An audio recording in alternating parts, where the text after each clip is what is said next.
कांदा उत्पादक शेतकऱ्यांच्या प्रश्नावरून महाविकास आघाडी आक्रमक झाली आहे। मुंबई आग्रा महामार्गावर महाविकास आघाडीने कांदा क्रांती आंदोलन केलं।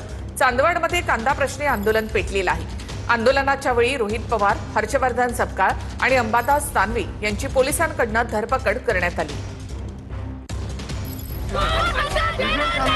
कांदा उत्पादक शेतकऱ्यांच्या प्रश्नावरून महाविकास आघाडी आक्रमक झाली।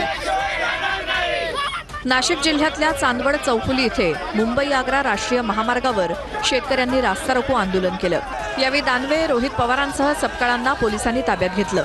मोठ्या प्रमाणात घोषणाबाजीही करण्यात आली। कष्टानं पिकवलेल्या कांद्याला बाजारात मातीमोल भाव मिळत असल्यामुळे शेतकरी संतप्त झालाय। कांद्याला किमान 24 रुपये हमीभाव मिळावा आणि विकलेल्या कांद्याला 15 रुपये अनुदान मिळावं या प्रमुख मागण्यांसाठी हा आक्रोश महामोर्चा काढण्यात आला। या प्रमुख मागण्यांसाठी हा क्रांती महामोर्चा काढण्यात आला।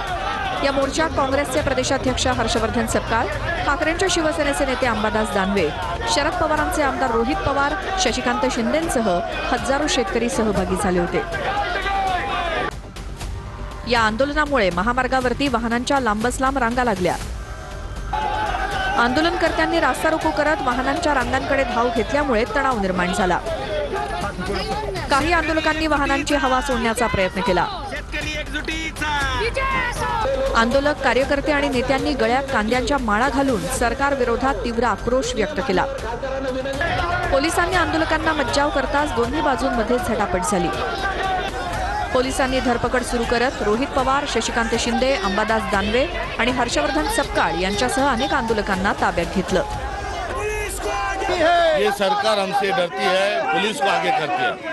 शेतकऱ्यांच्या मागण्यांवर चर्चा करण्याकरता सरकार तयार नाही। सरकारने दिलेले आश्वासन जे आहे ते पाळायला देखील सरकार तयार नाही। आपण जे आंदोलन महाविकास आघाडीचे सर्व नेते आणि शेतकऱ्यांनी मिळून इथं केलं, शेतकऱ्यांच्या मुलांनी, मजुरांनी सुद्धा केलं, याला कुठेतरी घाबरून मुख्यमंत्री, पणन मंत्री आणि कृषी मंत्री उद्या दिल्लीला जाणार आहेत। या शेतकऱ्यांच्या प्रश्नासंदर्भामध्ये आणि डिझेल पेट्रोल भाववाढ वगैरे या प्रश्नासंदर्भामध्ये 100% बैठक करण्यात झाल्यानंतर मुंबईला लॉंग मार्च हा महाविकास आघाडीतून काढणार।